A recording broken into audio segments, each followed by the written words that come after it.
She was shunned, scorned, and cast out from the very village that should have been her home. They called her a curse, an abomination, a creature too hideous to behold.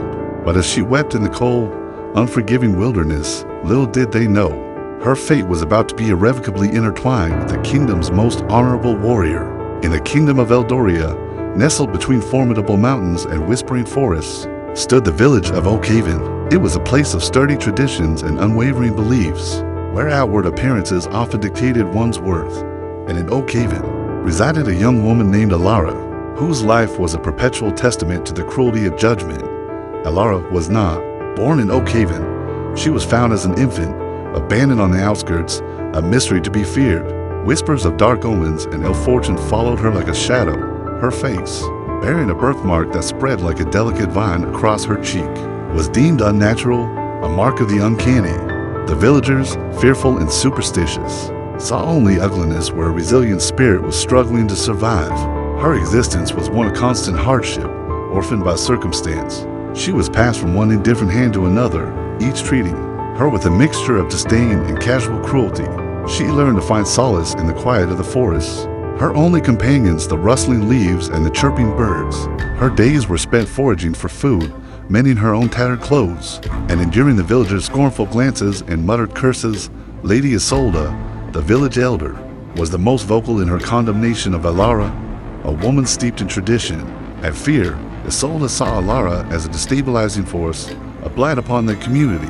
She publicly declared Alara a bad omen, her birthmark a sign of witchcraft or ill-fated destiny.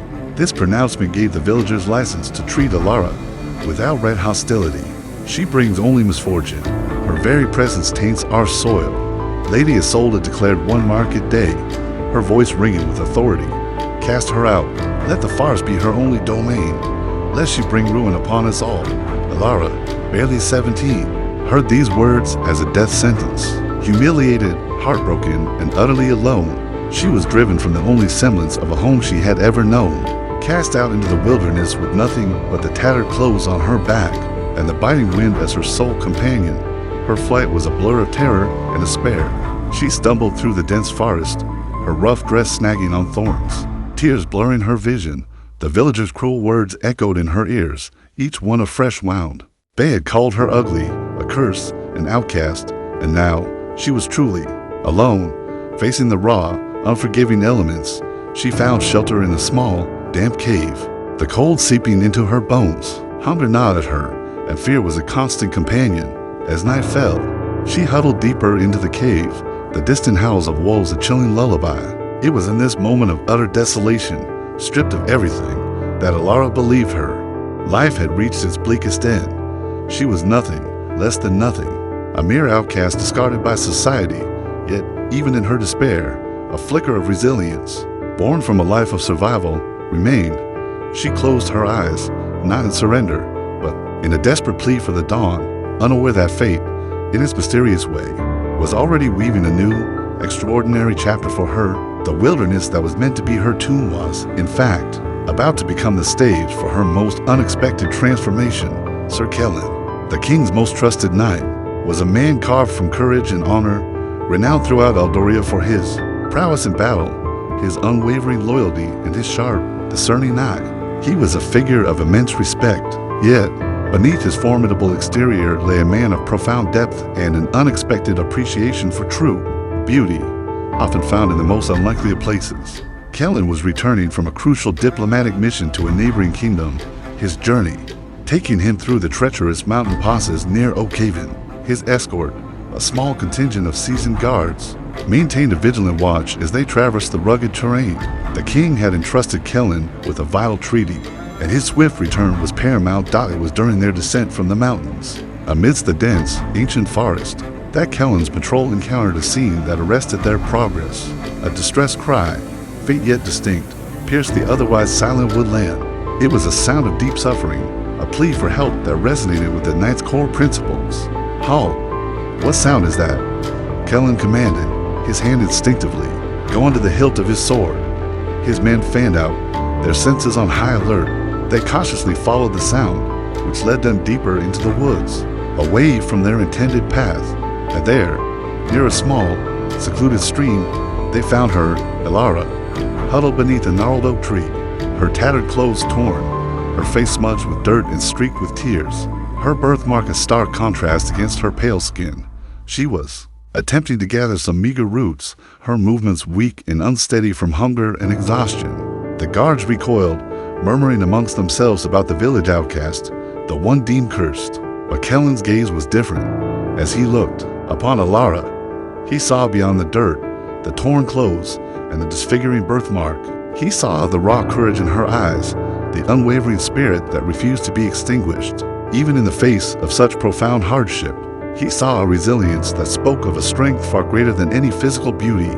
"You are Alara of Oak Haven, are you not?" Kellen asked, his voice calm and surprisingly gentle, cutting through the guards' murmurs. Alara flinched, startled by the sound of a noble voice. She looked up, her eyes widening in disbelief as she beheld the imposing figure of the king's knight. She instinctively tried to hide her face, her birthmark. "Please, leave me be," she whispered, her voice raspy from disuse and fear. "I am nothing, a curse." Kellen dismounted, approaching her slowly, deliberately. He saw her fear, her ingrained shame. He knelt before her, a gesture that startled her even further. His gaze met hers directly, without judgment, only a profound curiosity and a touch of sorrow. "They have judged you harshly, child," Kellen said, his voice carrying a warmth that Alara had never known. "But I see not a curse, I see a survivor, and I see a spirit that deserves more than the cold indifference of men." He offered her a piece of dried fruit from his own provisions, a simple act that brought tears to her eyes. She hesitated, then accepted it with trembling fingers. As she ate, Kellen observed her, his mind already forming a new perspective. The birthmark, which the villagers reviled, seemed to him like a delicate, intricate pattern, a unique mark of individuality. "My escort and I are returning to the capital. This is no place for you to remain. The king himself would not wish for a soul to be left to such hardship. Come with me. I will ensure you are safe, fed, and given a chance to prove them all wrong." Alara stared at him, unable to comprehend his words. A knight, the king's knight, offering her refuge. It seemed impossible, a dream conjured from her desperate fantasies. She looked at his kind eyes, the genuine concern etched on his face, and for the first time, a fragile seed of hope began to sprout within her. The guards, though initially bewildered, were bound by Kellen's command. They watched as Alara, still hesitant, but undeniably drawn by his sincerity, allowed Kellen to help her to her feet. As she walked, supported by his strong arm, away from the only life she had ever known, she felt a strange mixture of fear and burgeoning hope. The path ahead was unknown, but for the first time, it felt like a path leading toward something other than despair.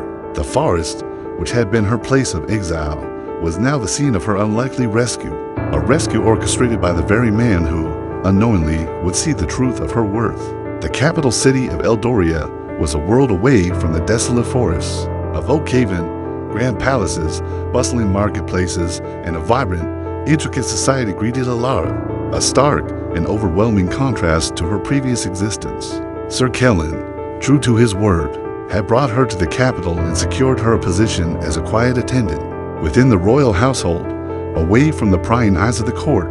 Yet under his watchful care, Lyra, as she was now known in the capital, was given simple, clean garments, nourishing food, and a small, comfortable room. The simple act of being cared for was a revelation. Kellen visited her regularly, not as a rescuer bestowing charity, but as a mentor and a friend. He brought her books, taught her about the kingdom, its history, and its people. He encouraged her to speak, to share her thoughts, and he listened with genuine interest, valuing her unique perspective. "Your observations about the common folk, Lyra, are remarkably astute," Kellen remarked one afternoon as they sat in the royal gardens. "You see needs and strengths that many in my position overlook." Lyra, still unaccustomed to such attention, blushed. "I only speak of what I have witnessed, Sir Kellen. My life has been spent among those often ignored." Her intelligence and her unassuming nature began to captivate Kellen. He admired her resilience, her innate kindness, and the quiet wisdom that shone through her words. He found himself increasingly drawn to her, not just as a ward he had rescued, but as a woman of exceptional character whose beauty transcended superficiality. He saw the delicate vine of her birthmark not as a flaw, but as a unique signature, a mark of her individuality. However, Alara's presence in the royal household, however discreet, did not go unnoticed. Lady Isolde, the elder from Oakhaven, had heard whispers of Alara's survival and her presence in the capital. Driven by her deep-seated prejudice and fear, she decided to travel to the capital. Determined to ensure Alara's disgrace followed her, she sought out influential figures within the court, subtly weaving a narrative of Alara's supposed malevolent influence and dangerous past. This girl, Alara, is no mere outcast. Isolde whispered to Duke Valerius, a powerful and ambitious nobleman who often clashed with Sir Kellen's influence. She is a sorceress, a creature of ill omen. Her beauty, as some claim to see it, is a vile deception. She ensnares good men with dark arts. If Sir Kellen falls under her sway, the very foundations of Eldoria will tremble. Duke Valerius, eager for any opportunity to undermine Kellen, who consistently thwarted his own ambitious plans, saw a potent weapon in Isolde's accusations. He began to use Alara as a pawn in his political games, subtly planting seeds of doubt and suspicion among the nobility. He suggested that Kellen's attachment to Alara was not mere kindness, but a dangerous infatuation, a sign of poor judgment that could jeopardize his standing with the king. Kellen, aware of the whispers and the growing opposition, found himself in a difficult position. He defended Alara fiercely, but the court was a labyrinth of hidden motives and veiled threats. He saw the growing suspicion in the eyes of some courtiers, the cold stares directed at Alara, and the subtle machinations of Valerius and Isolde. One evening, during a royal banquet, Alara was present, a quiet observer in the periphery. Duke Valerius approached her, his smile thin and predatory. "A humble attendant such as yourself, gracing the king's feast. Remarkable. I hear Sir Kellen has quite the fondness for you. He sees a beauty others miss. Perhaps you should be grateful. But remember, child, the higher one climbs, the further they have to fall." Lyra, unsettled by his words, the predatory gleam in his eyes, retreated, her heart filled with a familiar unease. She felt the weight of the court's judgment, the invisible barriers that separated her from the world Kellen inhabited.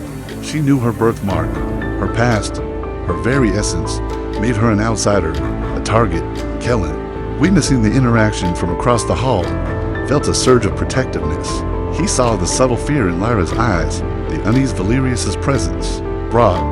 He knew he had to act, not just to protect Lyra from the court's venom, but to openly acknowledge the worth he saw in her, to challenge the narrow-mindedness that sought to define her by her past or her appearance.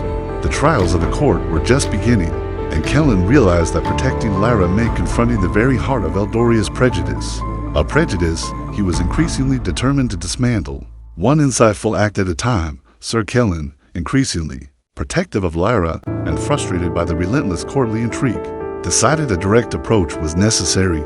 He believed that Lyra's character and intelligence deserved not only his personal admiration, but also official recognition. He saw her potential not just as a companion, but as someone who could bring a unique and invaluable perspective to the kingdom's governance, a perspective sadly lacking in the court's often self-serving circles. He sought an audience with King Theron, a wise and aging monarch who valued his knight's counsel above all else. Kellen spoke passionately about Lyra, about her resilience, her intelligence, and her profound understanding of the common people. He presented her not as an object of pity or a romantic conquest, but as a potential asset to the kingdom. "Your Majesty," Kellen began, kneeling before the throne, "I have found a remarkable individual, Lyra, a young woman from Oakhaven. The villagers cast her out, deeming her appearance a curse, but I have come to see a strength in her that is rare. She possesses a keen intellect, a compassionate heart, and an understanding of your subjects that is unparalleled. I believe she has the potential to be more than just an attendant." King Theron listened intently, his gaze sharp and thoughtful. He had always trusted Kellen's judgment implicitly. He had also heard the whispers, the rumors spread by Duke Valerius and Lady Isolde, painting Lyra as a creature of darkness. "Kellen," the king said, his voice a low rumble, "your loyalty is beyond question, but the court is a nest of vipers. This young woman, this Lyra, her background is precarious. Such an alliance, even a public association, could be misinterpreted, even exploited by those who wish to sow discord. Your Majesty, I understand the risks." Kellen replied firmly, but I believe her worth transcends these superficial judgments. Her past should not define her future, nor should the fears of a few dictate her potential. I wish to offer her a more formal role, perhaps as an assistant to the royal archivist, where her love for knowledge can be utilized. This would also provide her with greater protection and a clearer standing. Duke Valerius, who had his own spies within the court, learned of Kellen's petition to the king. Enraged by the prospect of Kellen's protege gaining official status, he met with Lady Isolde. This cannot stand, Isolde, Valerius hissed. If Kellen elevates her, his influence will only grow. We must discredit her entirely. We need something undeniable, something that will force the king's hand and break Kellen's resolve. Isolde, her eyes burning with malice, proposed a diabolical plan. The Oakhaven villagers believed her birthmark held dark power. Let us exploit that fear. We will stage a testimony from a villager, claiming Lyra used her mark to cause a terrible misfortune. In Oakhaven shortly before she was cast out, we will spread rumors of her sorcery throughout the capital, linking it to her supposed involvement with Sir Kellen. Meanwhile, Lyra herself felt the pressure mounting. The whispers had reached her, the accusatory glances intensified. She sensed the danger, the animosity directed towards her. She found herself increasingly relying on Kellen, not just for his protection, but for his belief in her.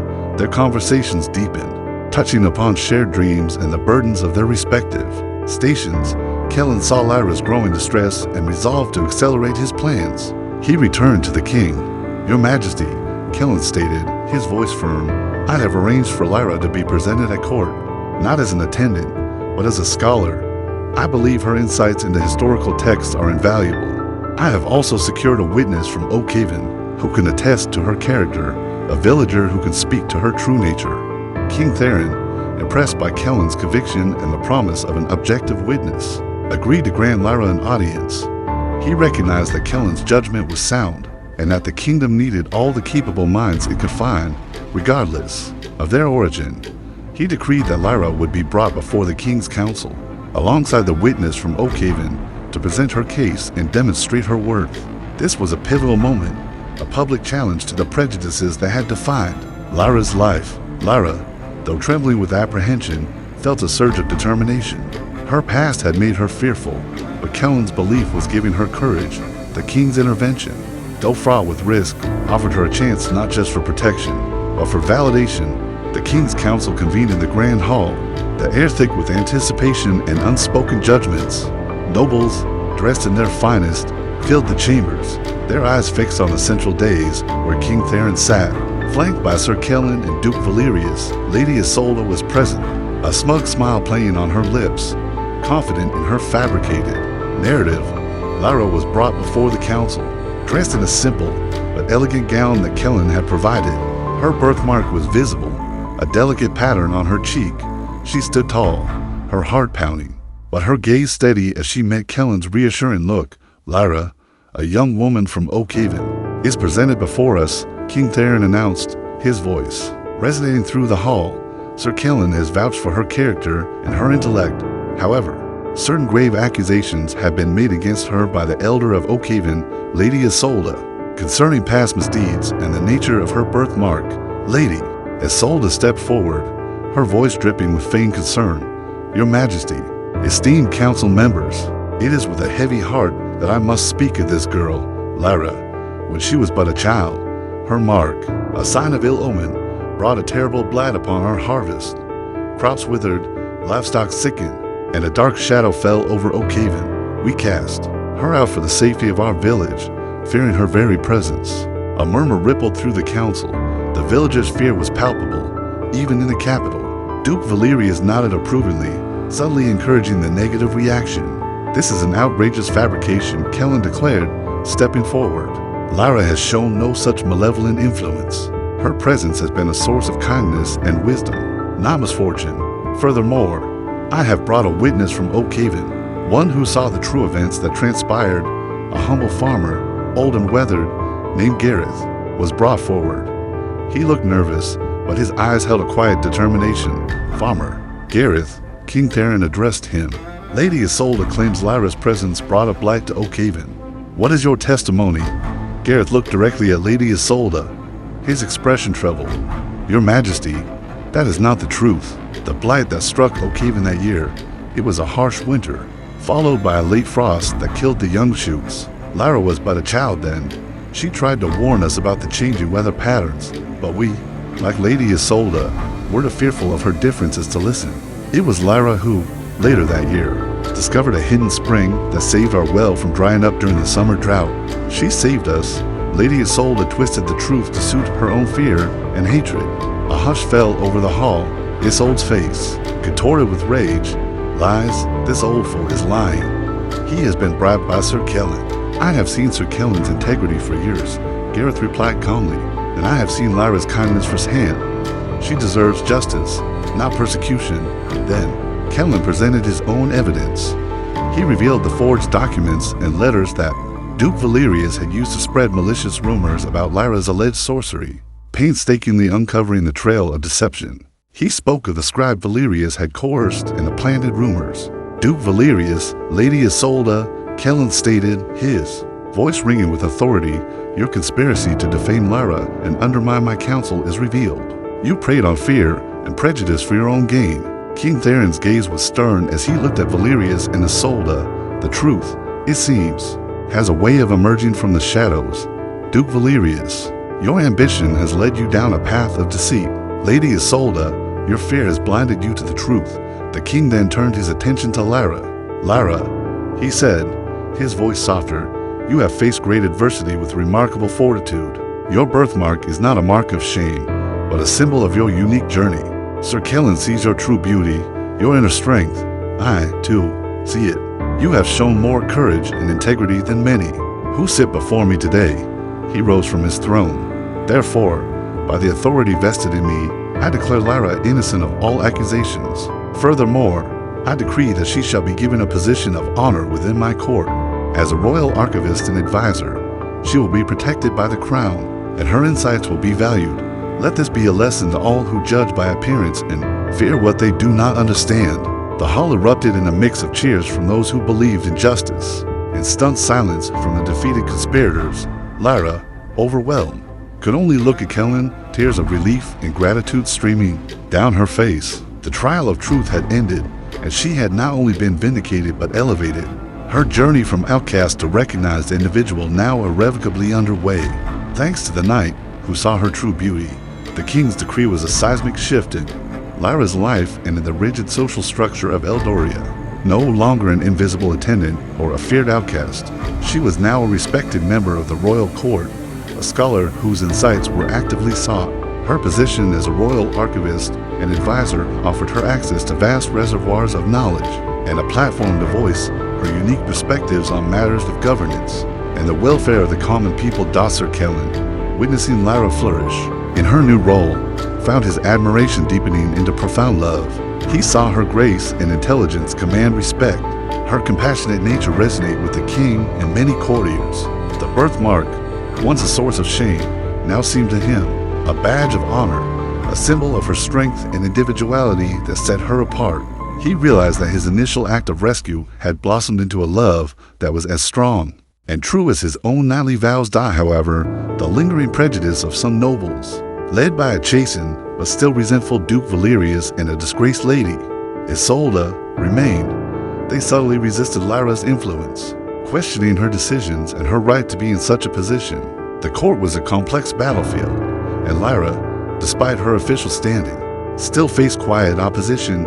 It was during a period of unrest in the northern provinces, where the common folk were suffering from unfair taxation and exploitation, that Lyra's true worth shone brightest. While the nobles debated strategies of force and diplomacy, Lyra, drawing on her own experiences of hardship, proposed a radical solution, a direct dialogue with the village elders, a fair renegotiation of taxes, and the establishment of a fund for rebuilding their infrastructure, all overseen by a trusted, neutral party. Her proposal, though initially met with skepticism by some council members, was strongly supported by King Theron and Sir Kellen. Her understanding of their plight is firsthand, the king declared, defending Lyra's counsel. We would be foolish to ignore such wisdom. Kellen, his heart swelling with pride, publicly endorsed Lyra's plan. Lyra's proposed solutions addressed the root of the conflict, not merely its symptoms. Her empathy is her greatest strength. a strength Eldoria desperately needs in its leadership. When Lyra's plan was implemented, it yielded remarkable results. The unrest subsided, replaced by a sense of cooperation and renewed hope. The common people, who had felt unheard for so long, were now seen and respected. Lyra's reputation soared, earning her the genuine admiration and gratitude of the populace, who began to see her not as an outcast, but as a true advocate for their well-being. This success solidified Kellen's feelings and emboldened him to act. One evening, under the soft glow of moonlight in the royal gardens, he confessed his love to Lyra. Lyra, Kellen began, taking her hands, his gaze filled with sincerity. From the moment I first saw you, I saw a beauty that transcended the superficial. Your spirit, your courage, your compassion, they have captured my heart completely. I know my position is one of honor, and yours is of growing respect, but I wish for more. I wish for you to be my partner, my confidant, my wife. I wish to spend my life protecting and cherishing the true beauty I see in you. Lyra, tears welling in her eyes, looked at the man who had seen past her scars, who had believed in her when no one else did. Sir Kellen, she whispered, her voice choked with emotion. You saw me when the world cast me aside. You gave me a voice when I had none. My heart belongs to you. Yes, 1,000 times yes. Their union, however, was not a simple matter of a knight marrying a scholar. Lyra's status, though elevated, was still a point of contention for some. King Theron, recognizing the profound love and mutual respect between Kellen and Lyra, and seeing the immense support Lyra had garnered from the people, made a bold decision. He announced that Kellen would be formally betrothed to Lyra, and that upon their marriage, Lyra would be granted a noble title befitting her new station and her contributions to the kingdom. This was a direct challenge to the old ways, a clear declaration that true worth could overcome birth and prejudice. The marriage of a knight to a woman deemed unworthy by society was to become a symbol of Eldoria's evolving values, a testament to the enduring power of seeing true beauty and embracing it, no matter the cost. The wedding of Sir Kellen and Lyra was a spectacle that resonated throughout the kingdom of Eldoria. It was a union that defied societal norms and celebrated the triumph of true beauty over superficial judgment. The king, in a powerful display of support, personally bestowed upon Lyra the noble title of Lady Alara of the Silverwood, a testament to her newfound status and her significant contributions to the kingdom. The ceremony was attended by nobles from across the land, many of whom had come to witness the culmination of this unlikely romance, and to see firsthand the woman who had captured the heart of the kingdom's most honorable knight. The common people, too, celebrated, their cheers echoing through the streets of the capital, a vibrant affirmation of their beloved Lady Alara. Her birthmark, once a mark of shame, was now seen by many as a unique emblem of her strength and resilience, a reminder that true beauty lay not in flawless perfection, but in the indelible spirit within. As Lady Alara, Lyra continued her work as an advisor, her influence growing with each passing season. Her insights into the lives of the common folk, her compassionate approach to governance, and her unwavering dedication to justice made her an invaluable asset to King Theron, and, by extension, to Sir Kellen. She became a bridge between the royal court and the ordinary citizens, her voice ensuring their concerns were heard and addressed. Sir Kellen, now her devoted husband, founded Lyra a partner in every sense of the word. Their love was built on mutual respect, shared ideals, and a profound understanding of each other's souls. He continued his service to the king with renewed vigor, inspired by Lyra's unwavering spirit and her dedication to the kingdom's betterment. However, Duke Valerius and Lady Isolde, their schemes thwarted and their reputations tarnished, found their influence waning. Valerius was stripped of much of his political power, his ambition having led to his downfall. Isolde, facing public disgrace and the loss of her standing, ultimately retreated into a quiet, bitter isolation. Their downfall served as a stark warning to others who sought to undermine the kingdom. Through deceit and prejudice, years later, King Theron, his reign drawing to a peaceful close, looked upon Sir Kellen and Lady Alara, who now stood as pillars of the kingdom's future. He saw in them the embodiment of Eldoria's evolving values: honor, courage, compassion, and the recognition that true worth transcends birthright and outward appearance. Kellen, admired for his unwavering loyalty and strength, and Lyra, beloved for her wisdom and empathy, were seen as the perfect successors, a couple destined to lead Eldoria into a new era of prosperity and unity. The story of the knight who saw past the scorn and found true beauty in the heart of an outcast became a cherished legend. It was a tale whispered to children, a reminder that judging others by their appearance or their past was a grave mistake, and that true beauty resided in the strength of one's character and the kindness of one's soul. Lara, once called ugly and cast out, had not only become the knight's bride, but had, through her own resilience and his unwavering love, captured the heart of the entire kingdom. Becoming its quiet, cherished empress, her journey was a powerful testament to the enduring truth that love, in its purest form, sees not the surface, but the luminous soul beneath.